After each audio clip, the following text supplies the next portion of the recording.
back to the Samantha Marie podcast. I am so happy you are here with me today. And guys, I have a treat for you because I have my boyfriend Javan back on the show, and we sit down with a friend that we met through church, Seth Dahl. And Seth is all about creating emotional wholeness and wellness within the family unit. And he believes that it starts with marriage. And so when we heard Seth speak at our church, we both were talking after, and we were like, gosh, we wish we could sit down with Seth and pick his brain about prep for marriage and dating, because that's the season that Javan and I are in right now. And so I thought about it and I'm like, well, why don't we just have him on the show and we can ask him questions together and have that conversation, and then we can share it with everyone else because we know it's going to help us. So why not also bring it as encouragement for you as well? So this conversation was such a blessing because we talked about everything from creating emotional safety in relationships, from preparing like while you're single before you're even dating, for a healthy marriage one day, and then just some like practices that you can keep in mind if you desire marriage and creating a family of your own one day. This is such a great episode, so definitely listen to the whole thing and let me know your thoughts. DM me, and I would love to hear from you. So before we jump into it, make sure to follow me on Instagram and TikTok at Hey It's Samantha Marie, and we're on YouTube. You can watch every episode there. So definitely hit that subscribe button to get future episodes. And if you listen on Apple or Spotify, if you could rate the show, if you could write a review, that's how we grow. That's how we reach more people. And definitely share this with a friend or a family member that you know this would also encourage as well. All right, guys, enjoy. Yeah, I guess we can just start. Like, tell us your story because you have a lot. So we want to hear your story, and then we can just kind of go from there. Yeah.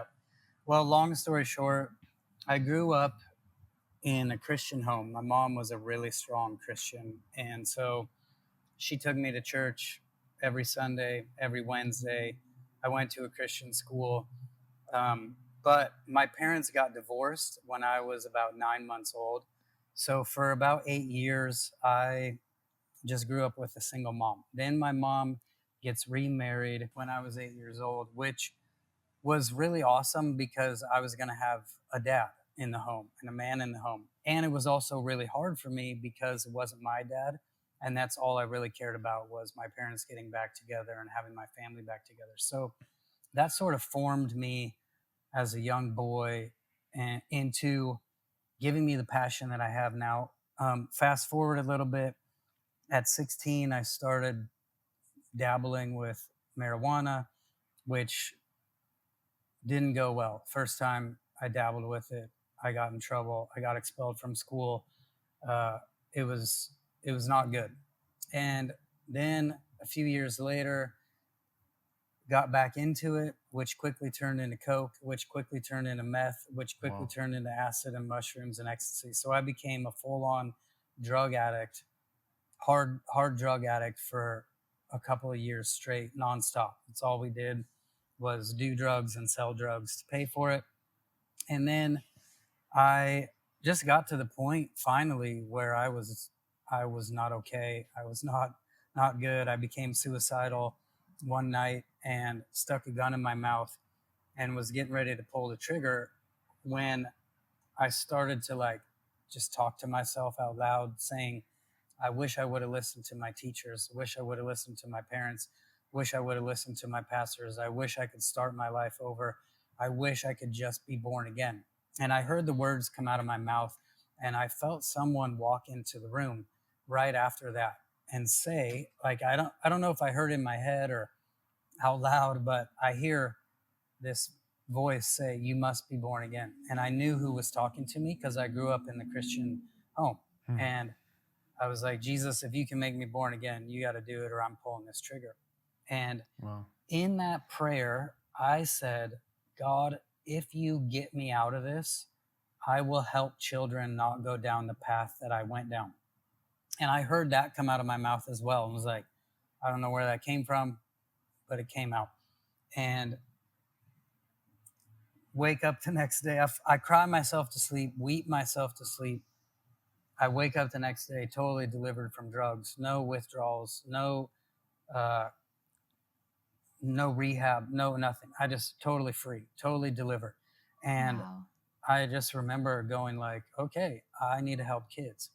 So fast forward a few months, I sign up for this internship in New York to go be in children's ministry. I had no idea what I was getting into. We start I get there, we start doing Sunday school, and I find out like, well, we have 20,000 kids every week that come to Sunday school. We have 17 teams that go into the projects, and so we have 17 services happening simultaneously, 5 days a week. It's crazy, it's wild, and I'm helping kids not go down the path that I went down. But most of what we did was kind of like, uh, don't do drugs, don't make bad choices, give Right. your life to Jesus. You don't want to become a drug dealer, you don't want to become a gangster. Like that was kind of what we did, was lead people to Jesus, and Yeah. hopefully they made some good choices. And then I left there and moved to Redding, California, and just went to school at Bethel. And there I really realized like, oh, the path I need to help kids not go down is the path of growing up knowing about God but not knowing God, knowing the Bible, not the author. So I spent 10 years there in children's ministry working on that. Like, wow, we want kids that know the Bible and the author. We want kids who really know God. Yeah. Right. And so I did that. And then I started to realize that, you know, I got to travel around and help children's ministries. And one day God said, you know, you've been helping children's ministries all around the world, but you've missed the most important pastors of all. You've missed the parents. And so I started moving towards parents. And then through that, over the last several years, working with parents and families, realizing like, wow, there's only so much, you know, in the church is like, there's only so much I can do in the church if the parents aren't healthy.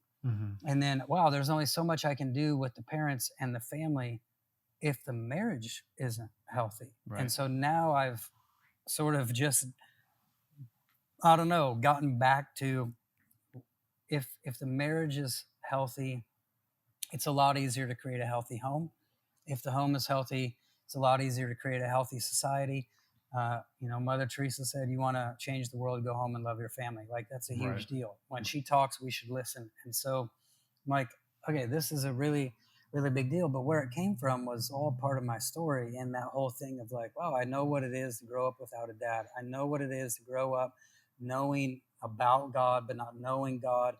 I think that's what gave me my passion. I think that's what came out of my mouth that day was, I want to help kids grow up in homes that are healthy and with healthy marriages with mom and dad. And obviously that's not the case for a lot of marriages. You know, a lot of kids growing up, parents are divorced, stuff like that. But whatever we can do to heal that, to help that, to prevent that is huge. And I think it burns in my heart because of my stories. Like, oh, I was the kid that had all of that happening. And somewhere in there is like, I want to help kids. I want to help parents. I want to help marriages. I want to help humans be healthy so that society gets healthier and healthier and healthier. And so Yeah. that's a fast version of the story. There's like hundreds of small stories mixed in there with all that. But I bet. that's kind of where this all came from and how I kind of got to the place where I'm at right now with what I do and who I am. So That's awesome. Incredible. And what stuck out to me when you were speaking at our church, you said you have a goal of creating a home that feels like heaven, yeah. and you want to help marriages and families create that.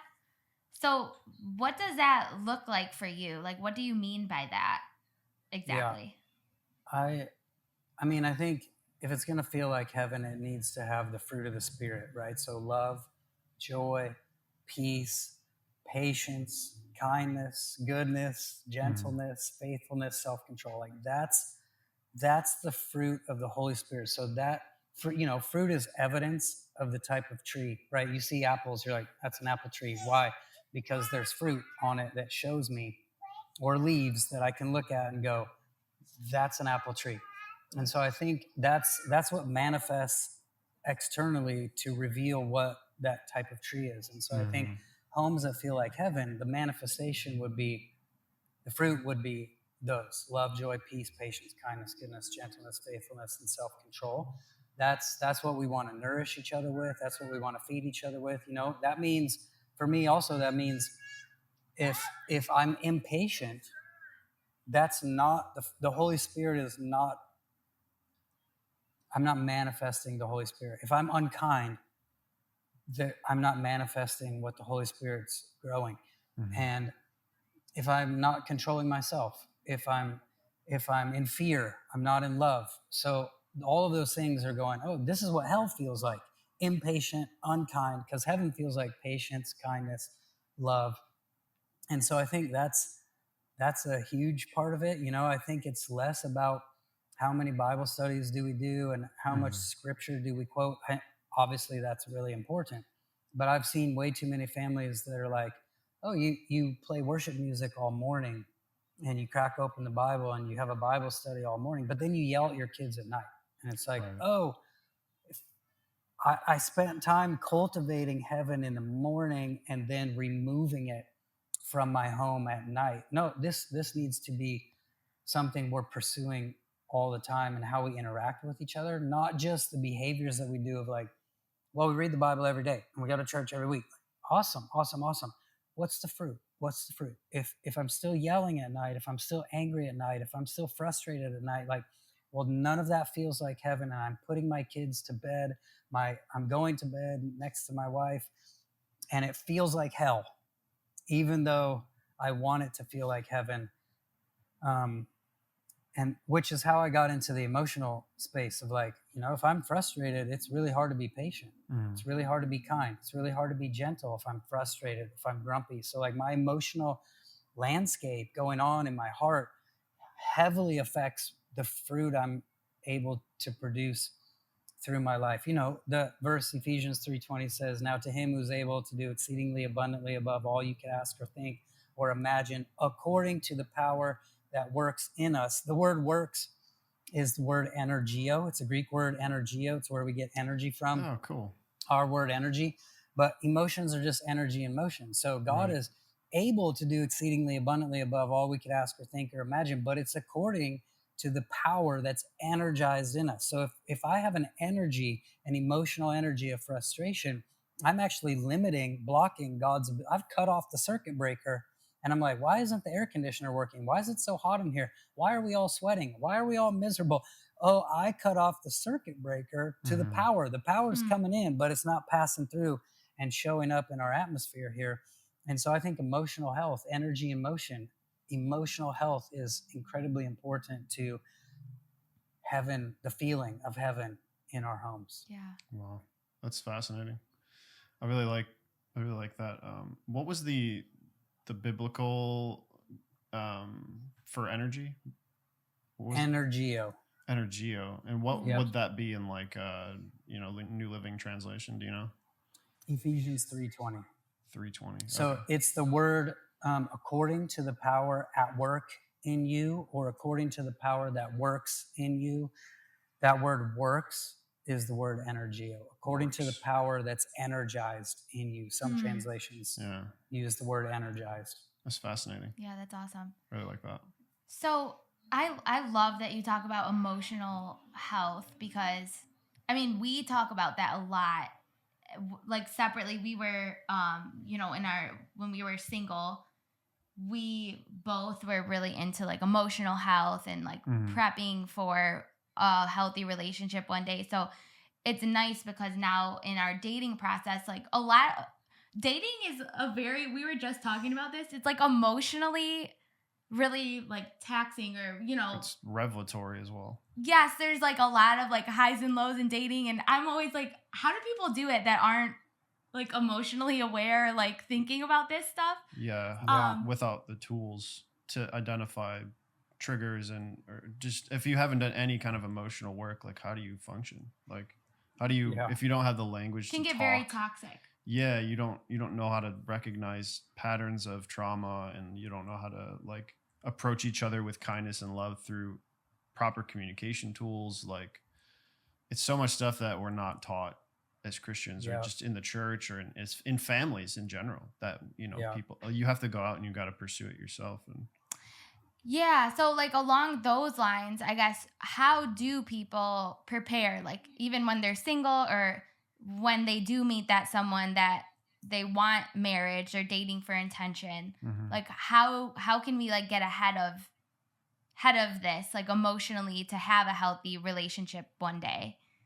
Yeah. Yeah. Do you I have mean, I like, think, sorry, sorry, go ahead, do Javin. do you have like I guess to refine that, like do you have like steps that you recommend people, like, okay, you need to get this first, and then, and obviously we know from a biblical perspective, but I'm curious to know if you have like something that you, how you approach that.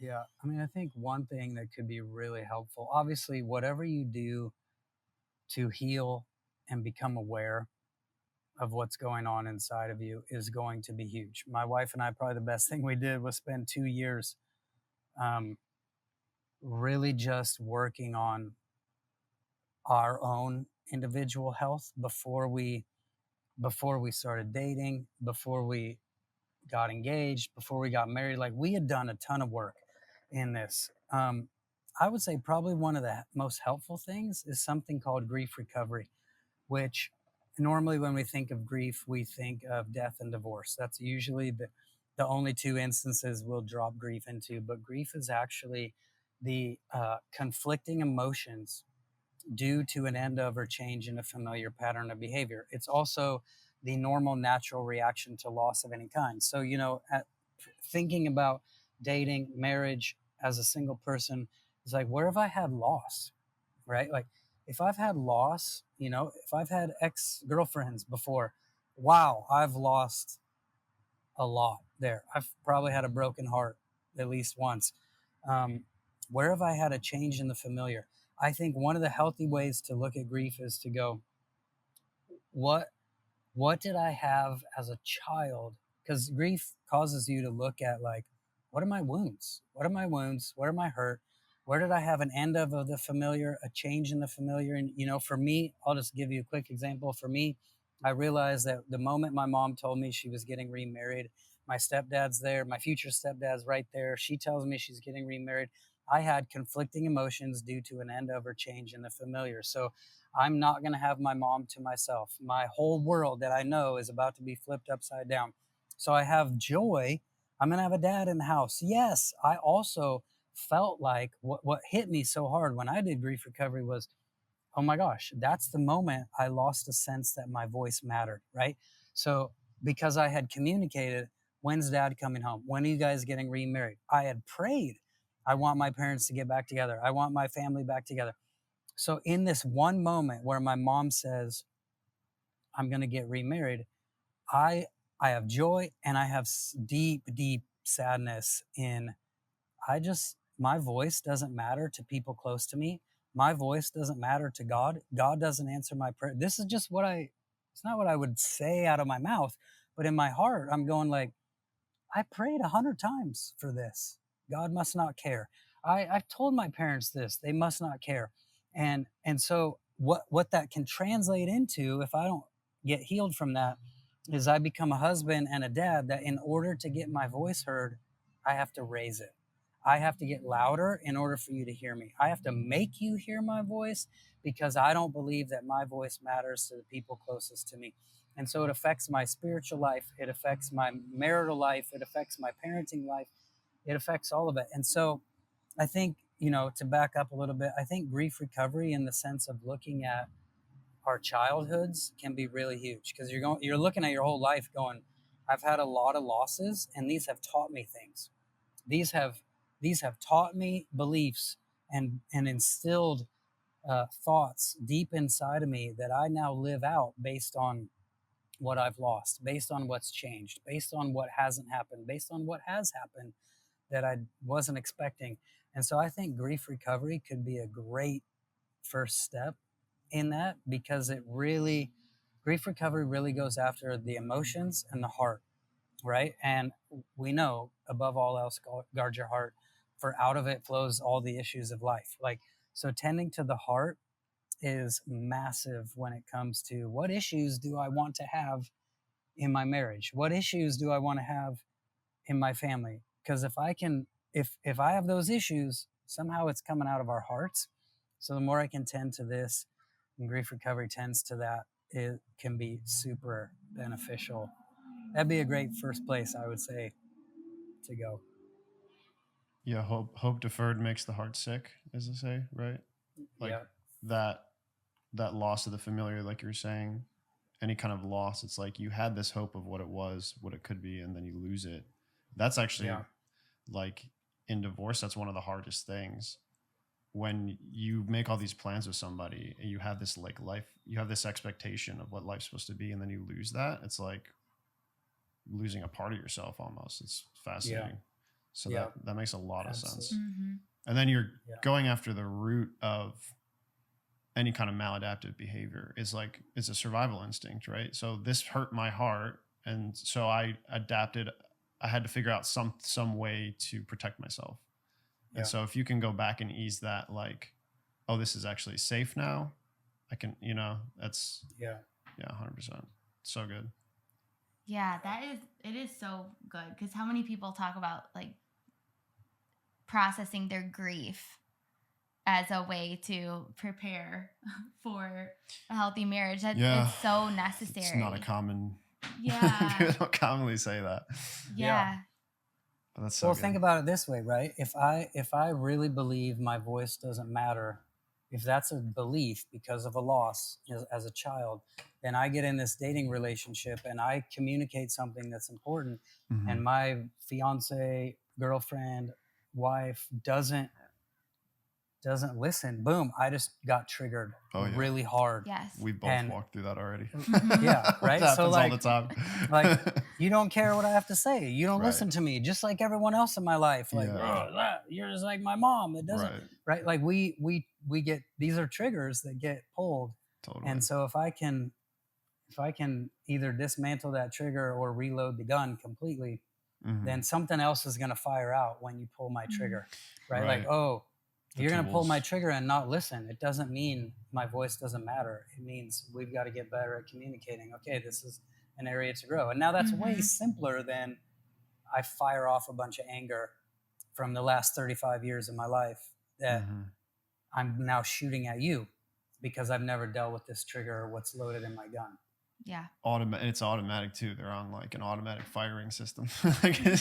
If you don't load it with something else, it's going to shoot out the negative thing it's been preloaded with. Exactly. Yeah.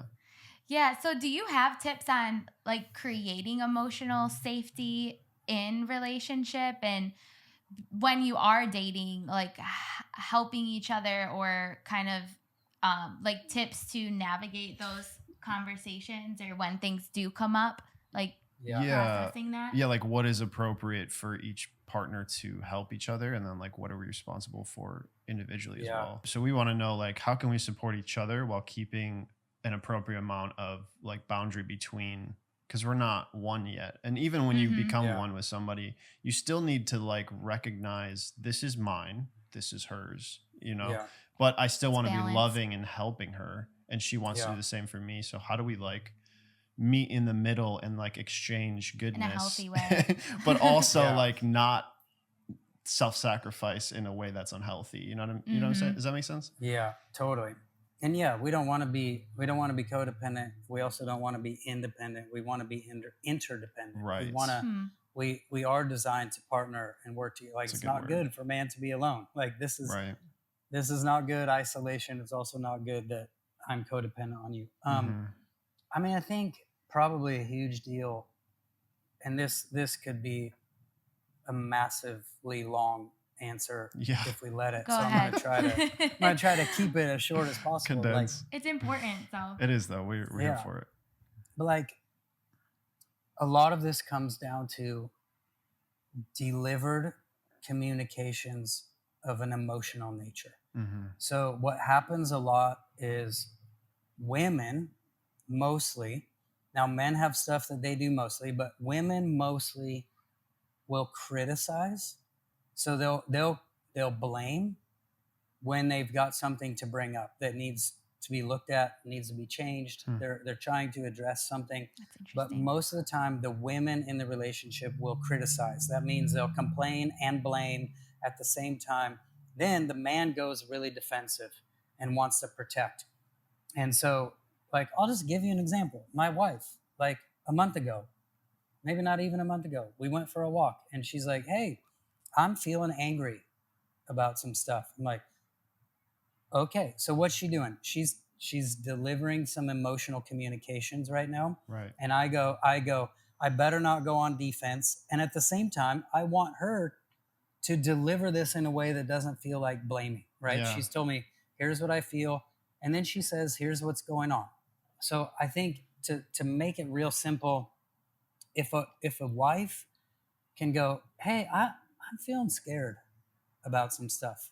That's talking about her, what she's feeling, what she's experiencing. You know, as soon as a wife goes, I feel like you're not, or I feel like you do this a lot. Like, okay, now you're not talking about you, you're talking about the other person. So Right. blame is going to come in, judgment's going to come in, defensiveness is going to go up right out the gate. But so learning to talk like that, like, hey, I'm feeling angry about some things, and me as the husband going, it's not my job to get defensive, it's my job to take responsibility. So my wife Right. shares a couple of things and I'm going, you're right. Right. You're totally right. And here's what's going on with me that's causing that. You know, we've been married 17 years, so we've been practicing this for a long time. We're pretty decent at it. Like, I would say we're pretty good at this now. But like, she's going to deliver some emotional communications. I'm going to take responsibility, not get defensive, because that's what will damage things so fast. Yeah. But another thing that men do too is they try to fix it. So Right. so the woman will blame while she's complaining a lot, not always, but a lot. Men do it too, but women do it more. So she'll blame, the husband will get defensive, or the husband will try to fix what's going on. She says like, oh, I feel angry about some stuff. And he's like, well, that's not what I was meaning to do. And that's not what was happening. And here's what I was trying to do. And it's like, oh, you're trying to fix. So now she's attempting to deliver some communication. She sent the package, Yeah. but it's lost in the UPS. It's lost in the mail service. It's not getting delivered. It's been sent, but it's not delivered. And so when men try to fix, or when men don't take responsibility, the things the wife is attempting to bring, or the girlfriend, fiance is trying to bring, gets ricocheted back in. And now she's going to carry those, and she's going to go, I don't know if I'm really safe to talk to you about some really important things to me, because you try to fix it, or you defend it. Versus, wow, you took responsibility. I feel really safe in talking about that. And, Totally. and the boyfriend's like, wow, I took responsibility. You could deliver that. You could say that. And I feel safe sharing with you now too. And I can go, hey, here's some stuff that scares me, or here's some stuff that I feel angry about too. Right. And now there's this really good communication going on that no one gets perfect. I think that's another thing to keep in mind, is like, none of us are going to get this perfect. It's kind of like walking, right? Like, it takes you 1,000 times to fall down before you actually succeed in walking. And it's like, hey, if you fall down 100 times, keep on trying, because you were designed to walk. And I think, yeah, I hope that is helpful and makes sense. But I think when it comes to dating and building a relationship, one of the hugest things, the ultimate thing, is connection. Are we connected? Are we really connected in our heart? And connecting in our hearts means we deliver emotional communications, and they actually get delivered. They get heard. One of the biggest causes of divorce is that wives bring up something that matters to her, and the husband doesn't even make an attempt to adjust it or to change it. And the wife feels like, I'm not heard, I'm not safe, I can't bring stuff up, you don't try. That eventually turns into divorce. And so that whole being able to talk and not defend, take some responsibility. You're right, I do that, and here's what's going on inside of me that could be caught. I feel scared about this, or I feel really hurt by this. Like, wow, now we're talking, now we're connecting. We're not missing each other, we're not disconnecting over this, we're actually connecting over this, which that could be really, really huge. That's just a couple things I'd say. I mean, I could probably talk for hours about this the kind nuances. of stuff, but I think ultimately it comes down to, are we connected? Right. And if we're connected, that means we're we're talking about what's going on in our hearts, and we're actually delivering those messages. They're being delivered, not just sent. Is huge. I'm heard. I'm valued. I matter. My voice matters. Your voice matters. We both get to talk about this stuff and work through it. And yeah, that can be helpful. Yeah, and that's the crux of it, really. It comes down to communicating properly, and then it's a lot of times it's how you communicate in response that makes all the difference. Like, because even if she communicates to me angrily, I'm mad about this, da da da da da, this happened, like you did this. Even if she does that, if I can respond with, I'm hearing you say this, even just doing that, like repeating it back, something that simple. Yeah. It's telling her that I heard what you just said. Yeah. Like, I heard that emotional reaction. I hear the emotion behind what you're saying, validating it, recognizing it, saying, I hear you. I feel it. I'm here with you.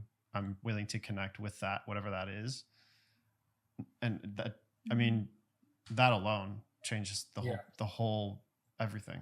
Because I didn't didn't get defensive, and she feels heard, even if the delivery wasn't correct, you know? Yeah. And whatever you do beyond that is, if you only do that, I feel like that's like 90% of the battle.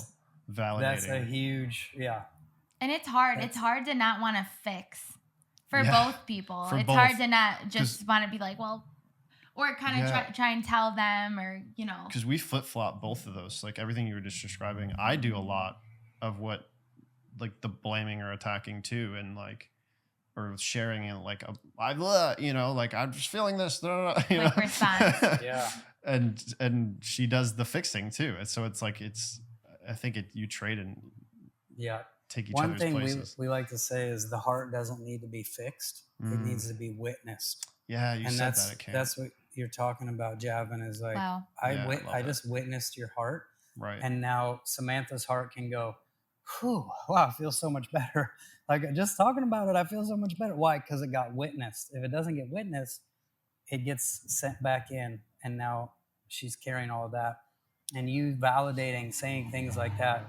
Here's what I'm hearing. Here's what I'm getting. Totally see that. Gotcha. Boom. Now the heart was witnessed, and I don't have to try to fix it. Right. Because that's not what it needs anyway. Yeah. I don't need to say that's right or wrong. You should, you shouldn't, anything. I don't need to say anything. It was like, I think it was like Step Brothers or something, that the mom and the dad that got married, there was a clip of them like at dinner or something. And she's like, why do you think people get married? And he was like, oh, attraction, passion, love, and all this. She's like, no, like, we get married because we need somebody to witness our lives. Wow. Like at the lowest, at the highest, at the happiest, the saddest, like we need a witness. So like someone knows me, someone sees me, like every part of me. Like we're designed for that intimacy and like that experience of being seen and validated. Yeah.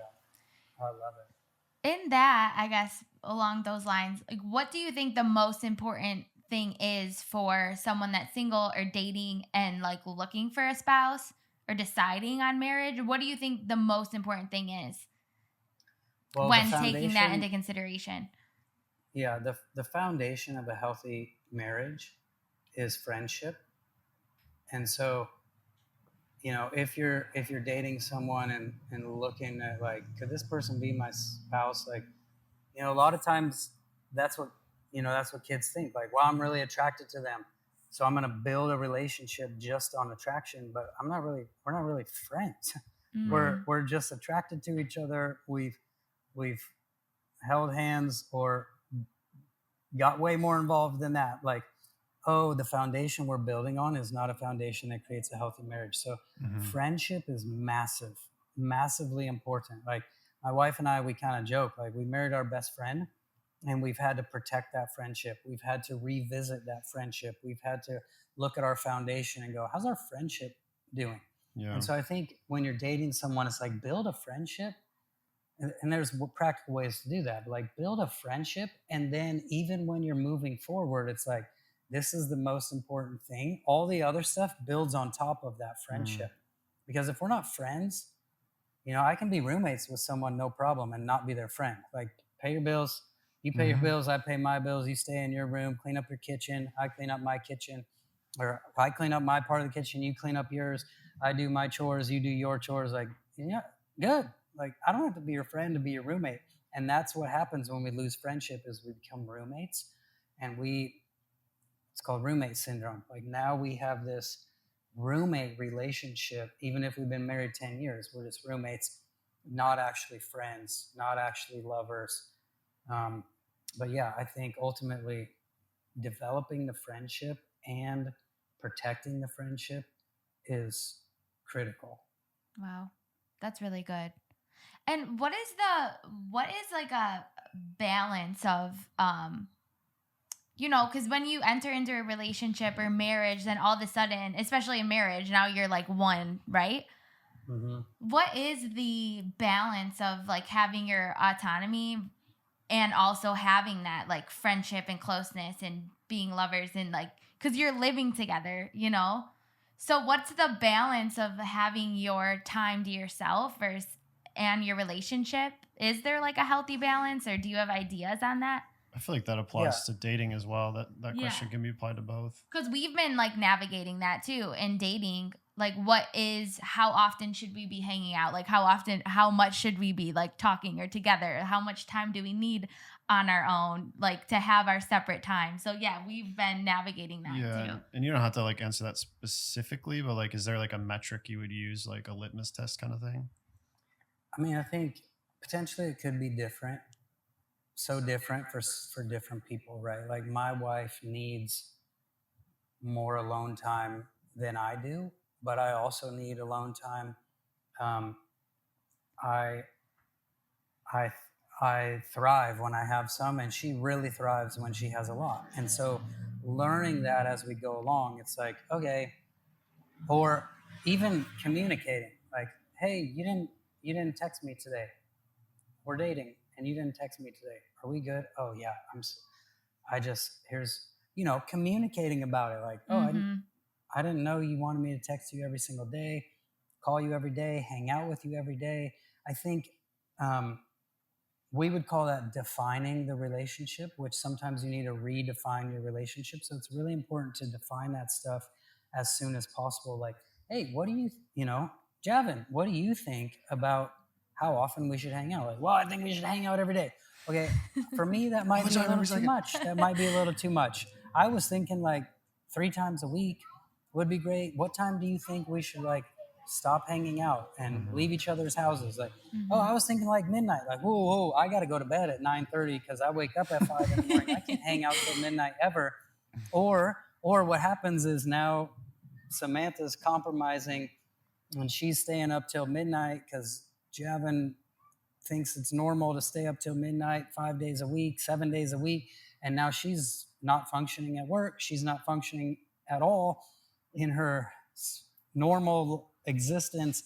And she's starting to crumble. And he's like, this is amazing. And I don't have to work till noon. And I don't get off till 8. And she's like, I work at 6. I got to get up at 5. Like, I think that defining that for each relationship is huge, and going, what do you need? What do I need? Where can we have a healthy compromise? Like, you know what? Once in a while, Friday nights, we'll stay up till midnight. I just don't want to do it at my house because it might cross a boundary for me. And so let's hang out at a restaurant or something till midnight with friends, right? So like, just discussing that, defining that can be really important. I think the metric is like, how am I doing? Because it can be really easy to be like, this is so exciting, wow.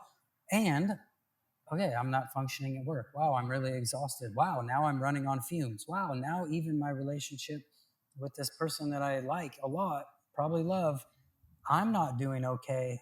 Like, I've got to check my engine light.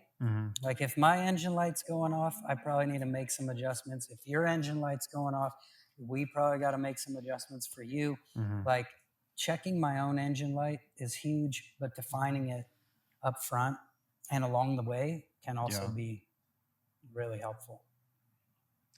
Yeah, checking your own engine, checking your fuel gauge is huge. And then I really like what you said about like she flourishes with this and I flourish with this. So I feel like when we approach each other with like what's going to make you flourish the most, what's going to make me flourish the most, and how do we do that for ourselves and each other, like that's kind of what I was hearing you saying. And that's like, I love the defining the relationship. Yeah. Yes, because so often we like jump to assumptions with how we want each other to act, or not us, but like in general, people. Or we don't communicate what we actually want, and we just expect them to act this way, or we expect them to text me every day when like I never, like maybe you never communicated that you want that. Or well, this is just how I operate. I've been operating this way all this time. Why is it? Why do now we have to really communicate? Good. Yeah, it's so important. Yeah, we got to define. Yeah, otherwise you fall. I think of it like driving. Like one time I was driving, and people were driving differently than me because I lived in New York for 4 years. So I drove differently than most people. And I moved to California, and let me tell you, they drive completely different than New York. And I remember driving down the road like, man, none of these people know how to drive. Like, these people don't know how to drive. And I heard God say, no, Seth, they don't know how you drive. And you want them to drive like you. And like, that's where defining the relationship comes in. Because Samantha, you have entered a relationship with your definition of what dating and marriage looks like. Javan's entered it with his definition. But if you don't know what those are and work out your definition together, it's like you're not meeting my expectations, and you're not meeting mine. Like, that's because we have all these unspoken expectations, which is always setting you up for disappointment and failure, because we have all these expectations, definitions that we've never talked through. Yeah. And one of the best things that happened with me and my wife when we went to a pre-marrieds class, and they said, hey, they did this whole evaluation on us, and they were like, hey, you guys haven't talked about sex. And I'm like, well, yeah, I don't want to talk about sex, because if I talk about sex, I want to have sex, and I don't. we're trying not to have sex before we get married, like. And they're like, you haven't talked about sex, and you haven't talked about money, and sex and money are two huge reasons why people get divorced. And they're like, you need to talk about sex. I'm like, oh, geez. I feel scared to talk about sex. And my wife's like, no, I don't. Because she had a whole different history than me. Being on drugs, I had a whole different past than she had. Yeah. And we had to start talking about these things, like, what do you expect on your wedding night? What is sex to you? If someone was raised on porn, they have a whole different view of what sex should be and what their wife should do than the wife who's never looked at porn, potentially. Maybe it's the opposite, but like, if the wife's never looked at porn and the husband was raised on porn, like, wow, that is going to be a really big place of conflict. So discussing stuff like that, discussing money, like, well, my dad always did the money, so I don't want to do anything with it. And the husband's like, well, my mom handled all the money, so I don't. What do you mean? Like, none of us want to handle the money. Or figuring that stuff out, defining it is huge, because we're coming with definitions already that we've got to work out together in order to have our definition. Otherwise, we're just going to keep going like this. Yeah. Yeah, that's really good advice. It's like paving the roads. Yeah. It's a lot easier to drive on a paved road than a bumpy trail. Exactly. Yep. Yeah. And then you got to pave it ahead of time if you want to drive on it. Exactly. Yeah. I like that. Yeah. It's good to have those like uncomfortable conversations and questions. And we've been doing this like marriage prep book, asking each other all these questions. And yeah. It's been shout out to my mom and dad. Walk as One Ministries. They do. Yeah. They have a whole workbook that we've been doing. It's been deals really with helpful. Stuff like that. You pave a lot of road before you've even driven on it. So it's really nice. So good. Yeah. Come on. Yeah. Do you have any other questions? Oh yeah, the roadblock one. I guess, and on the theme of roads, do you see? Is there any like on the way to having your relationships look like heaven, or having heaven in the home? Like on the way to achieving that, what do you feel like would be like the biggest roadblock for any couple, or hurdle that they have to jump? in that process? Wow, the biggest hurdle. I think potentially the biggest hurdle for something like that is probably, I think potentially it goes back to some of the stuff we've talked about of like, don't fix, don't try to fix, learn to listen, learn to hear, learn to take responsibility, don't get defensive. Like that, build a foundation of friendship. Those kinds of things will will will help you not need to jump over so much. Like you will jump over them, not crash into them. Right. I think it kind That's of comes good. down, yeah, the more Yeah. paving the road. Like Yeah. Javan, that's a beautiful example. Like the more road we can pave, the smoother this is going to go. If we don't, whatever we don't pave, we're going off road, which means we're going to have some bumps. We're going to have some potholes. We're going to have some ditches. Wow. How do we crash? Like, oh, we didn't pave that thing. And so I think all the stuff we've been talking about is kind of like, this is how you jump those hurdles.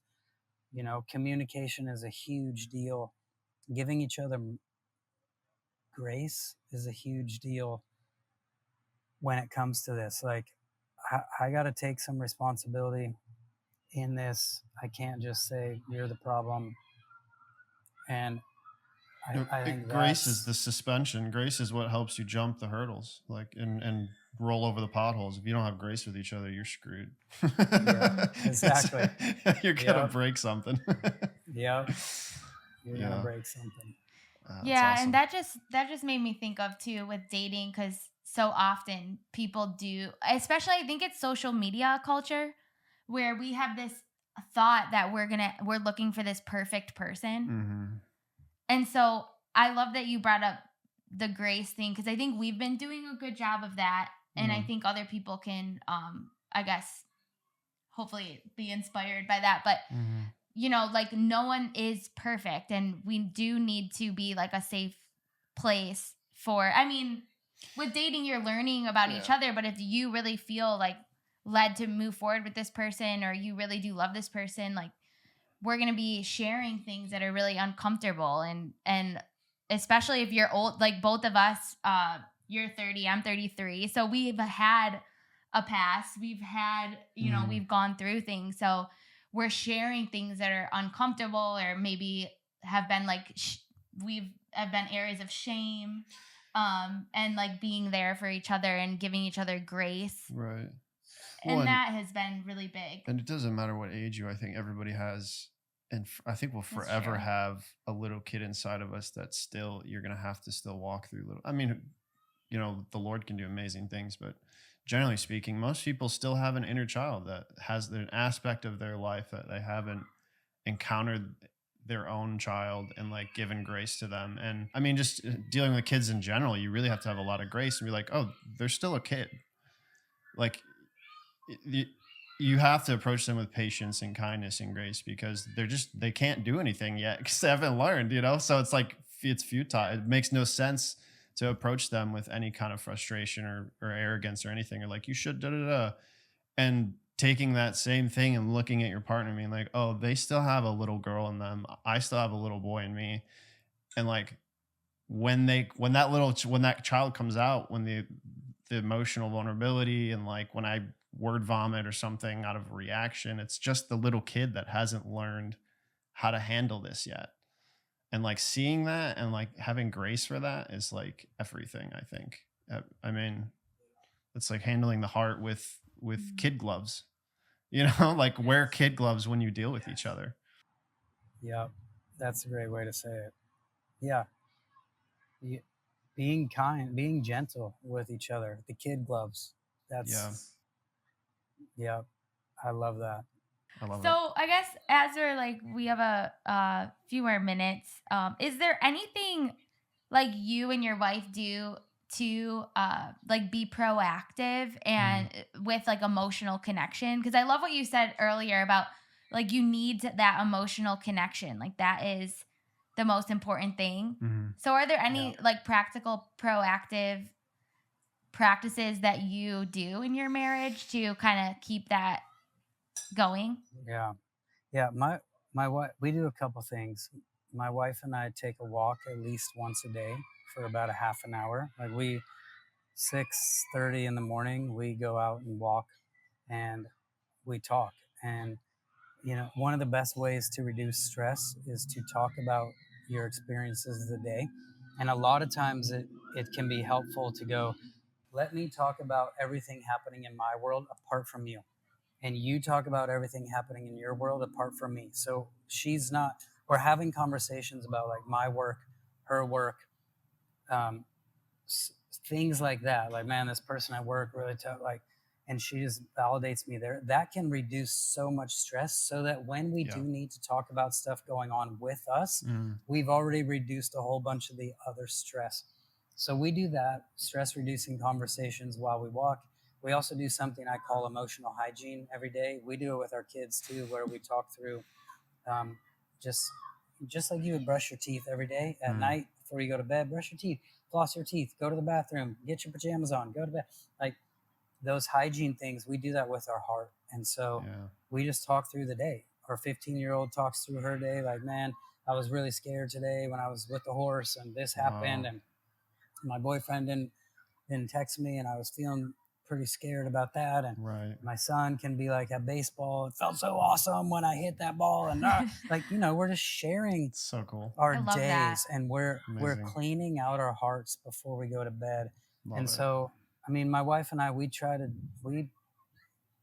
probably 99% of the time we do emotional hygiene as a family, and 99% of the time we're walking together at least once a day, talking through our lives without necessarily bringing up everything in that moment, But we have a really good history of like, oh, I can talk to you about anything. So then when I need to talk about us, it's a lot easier to do that because I'm not carrying a bunch of anxiety from work and from other people, because we've already processed that stuff out. That's what we do. And it's different for different people, but we like to walk and talk and emotional hygiene. So good. I love that term, emotional hygiene. I'm going to adopt that. Yeah, we're stealing that one. Yeah. It's so good. And the routine of it creates, like you're saying, it not only deloads the stress, but you create a routine of safety in the little conversations. Like, so if you're able to validate the little things that aren't about each other, when it comes to sharing something that's like really difficult, you have this whole base of like aggregate of like, oh, this, all these other times it was safe, it was fine, it was easy. We validated each other. That way, when you hit the really hard gravel, like you're able to go over it a lot easier. Yeah. That would be like the emotional bank account, right? So when we're walking like and talking about that, it's like, wow, my bank account's got $10,000 in it. So if you withdraw 20, we're good. Like, we're totally good. We can afford that. But if we got nothing in there and you withdraw 20, now I'm scared and mad because we're overdrawn. You shouldn't have done that. Like, oh no, we've got plenty of emotional money in the bank account. So when withdrawals have to happen, they're much easier to take out, for sure. It's excellent. So good, Seth. Wow, I love that so much.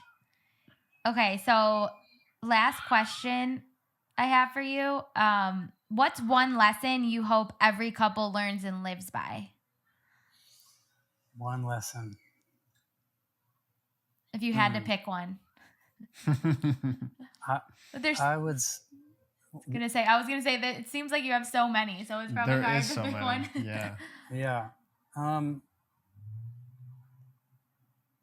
To live by, I mean, I think first also like making sure I'm also taking care of me, myself with God is huge. If I'm good with God, like if I'm in a healthy place with God, like Jesus made us good with God, so we're good with God. But if I'm in a healthy place and she's in a healthy place, everything seems to flow easier. And so if I'm taking care of that world, it's huge. The other thing I would say is protect the friendship. Like, be friends. Be friends. I want to be old with my best friend and like, Mm. wow, we've had 50, 60 years together. Yeah. You know, we're a third of the way there already. And I want to look back and go, we're still friends. We still like each other. Right. We don't tolerate each other. We like each other. We enjoy each other. That would be a couple life lessons. That's beautiful. Amen. I love that. That's amazing. Did you have anything else you want to ask or? No, dude, I'm just so grateful. Even everything that I've heard today, but anytime that you've spoken or that we've talked to you, it's always just been you. You flow on the river of heaven and gold. You mine gold with Yes. that stuff. It's so you're depositing gold in our lives and everybody's life today. So Good. thank Yes. you. Keep Yeah, it I woke man. up today and I was just excited because I just knew that, well, one, I just wanted to talk to you and get in your brain, and I knew that this would be really encouraging for us, and and I know for anyone listening, this is going to be a blessing. So thank you so much for everything you're doing. I love your story, and we definitely need to have you back on. So come on, let's do it. I would love that. And So Seth, good. I guess before we go, is there anything that's on your heart that you want to communicate? Is there anything else that you would want to leave people with? Yeah, I would say, okay, so this verse that I've been pondering on lately, Isaiah 61:4, it's talking about after Christ restores us and heals us, because Isaiah 61 is what God's going to do in us. And then it switches to, they will rebuild the ancient ruins. Yeah. I've just been sitting with that for a couple months at this point. And because God just told me, he said, do you want to know what the most ancient ruins are? I said, yeah. What's the most ancient ruins that I'm here to rebuild? And he said, well, the first thing that got ruined was man's perception of himself. You know, all of a sudden he's like, we're naked, we're ashamed, we're afraid. Then relationship with God got destroyed in there, got ruined in there. Relationship with each other got ruined in there because Adam's blaming Eve for eating the fruit. He's also blaming God for giving him Eve. And then right after that, their one son kills their other son. It's like, oh my gosh, the most ancient ruins are my perception of myself, my relationship with God, my marriage and family totally ruined. And I think this is what God wants on the earth, is to rebuild ancient ruins. Amen. Rebuild the human perception of themselves, their perception of God, their perception of each other, so that they can have a healthy family. That's I think the stuff we're talking about is the most important stuff in the world. We can talk about changing governments and changing the planet and all this. I think it comes back to all of that was ruined because this was ruined. And so I think some of what we're like everything we're talking about, to me, it's the most important stuff that we could ever talk about and pursue, is rebuilding the most ancient ruins, because that's where everything else got ruined from. So I love what you guys are doing. I love this conversation. I've given my life to this, so I obviously love it. I feel like I was called to it. It called me. It brought me into this whole thing. I think this is ultimately on God's heart as well, rebuilding ancient ruins, rebuilding things that caused the downfall of so many other things. Mm-hmm. And if we do this well, it can only help everything else. So I think it's a good thing you guys are doing and working on, and me too. I think it's probably the most important stuff we could put our time to. So amen. Yeah, that would be my final thoughts probably. I love it. It's so good. And yes, family is the foundation of everything. And that's why I'm happy we are, talking about like dating and even like single people prepping for relationships and everything, because we want to redeem all of that too, and so yes, thank you so much for being on. I love that your perspective. And where can people find you? Probably Instagram is a great place. Also, we have we just changed our website, so it's theemotionallywholefamily.com. Those are good places. Like in there, I've got free courses in school, but you can get to all that from Instagram. So cool. Just my name, Seth Dahl, on Instagram is probably where I'm the most active. And yeah, Cool. Awesome. Yeah. that's a good place. Well, yeah, definitely go check out Seth's Instagram and his courses. I know he has some cool courses that he just put out. So go check those out. And thank you so much for being here. We'll see you guys Yeah. next time. I hope you guys enjoyed that episode as much as I did. I just love talking about emotional health because it is foundational to creating a life that we truly love, a life that is full of love and peace and joy. And that is something we have access to as sons and daughters of God. That is our inheritance. So I love this conversation. Javan and I went home and talked about it after, and we're like, gosh, these things that we talked about in this episode, we want to start applying in our dating process. And I think whatever phase of life you're in, these are great tips and things that we can start working towards now to create that healthy family unit and family one day. Or if you are currently married or have a family of your own, these are things that we can start doing now. So such a good episode. And just a reminder, all Seth's links are below, so you can go ahead and check those out. And make sure to also follow me on Instagram and TikTok if you don't already at Hey, it's Samantha Marie. And I'm also on YouTube. You can follow all the episodes there. My links are below. And if you're on Apple or Spotify, I would so much appreciate it if you could rate the show, if you could write a review. That's how we grow. That's how we reach more people. And if this episode was a blessing to you, make sure to send to a friend, to a family member that you know this would also encourage. All right, guys, I hope you have a wonderful day. Talk soon.